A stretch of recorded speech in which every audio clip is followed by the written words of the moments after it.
शिवाजी महाराज समाधी महात्मा फुले यांनी नव्हे तर लोकमान्य टिळकांनी शोधली असा दावा आरएसएस प्रमुख मोहन भागवत यांनी केला होता। त्या विरोधात आज आरएसएस सरसंघचालक मोहन भागवत यांच्या विरोधात अमरावतीच्या राजकमल चौकात आंदोलन करण्यात आले। यावेळी फुले, शाहू व आंबेडकर प्रेमींनी एकत्र येत मोहन भागवत यांच्या विरोधात घोषणाबाजी करत त्यांचा निषेध करण्यात आला। बहुजनांच्या इतिहासाला मोडतोड करून प्रस्तुत करण्याचा कुटिलवादी हा डाव असल्याचा आरोप करण्यात आला। तर जातीजातीत भांडण लावण्याचा हा डाव असून समाजात तंटे लावण्याचं काम मोहन भागवत करत असल्याने त्यांनी माफी मागावी अशी मागणी करण्यात आली। दरम्यान महात्मा फुले यांचे फोटो हातात घेत आंदोलन करण्यात आले। सर बोला।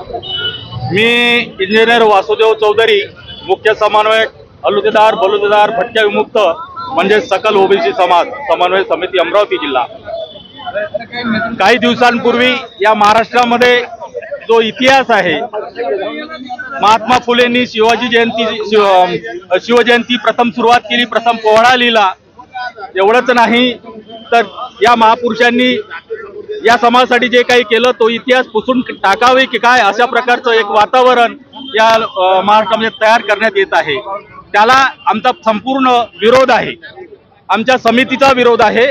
आम्ही जर या संदर्भामध्ये यांनी माफी मागितली नाही, त्यांनी केलेल्या विधानाची, त्याच्याही पेक्षा तीव्र आंदोलन करू, रस्त्यावर उतरू, काय वाटेल ते आमचं झालं तरी चालेल, पण याच्यापासून आम्ही तुझभरही मागे हटणार नाही।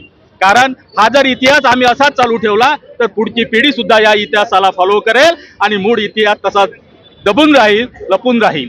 आणि म्हणून आमची आग्रहाची नम्र विनंती आहे मोहनरावांना या संदर्भामध्ये माफी मागून आता जो महाराष्ट्रामध्ये जो गोंधळ सुरू झालेला आहे हा थांबवण्याचा प्रयत्न करावा।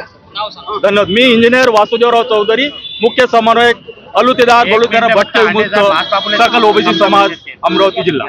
या संदर्भात तुम्हाला काय वाटते कमेंट करा, लाईक करा आणि शेअर करा। चॅनलला सबस्क्राईब करायला विसरू नका।